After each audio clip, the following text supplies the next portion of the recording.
Hey everyone! Today, I'm going to show you how to adjust a simple setting in the YouTube app that might be blocking certain videos from showing up in your feed. If you've ever tried to watch a video and noticed it's restricted or unavailable, this is likely because of a feature called restricted mode.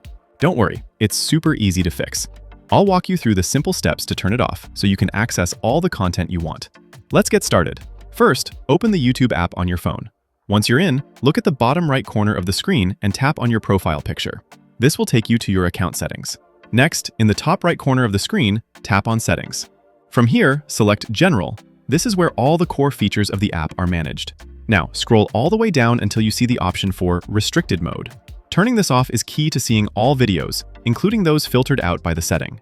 If you want to enjoy all videos on YouTube without restrictions, you'll need to turn off Restricted Mode.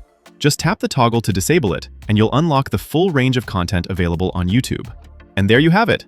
With Restricted Mode turned off, you can now watch any video on YouTube without limitations. If you found this helpful, don't forget to like this video, subscribe to my channel, and hit the bell icon so you don't miss more tips like this. Thanks for watching, and I'll see you in the next one.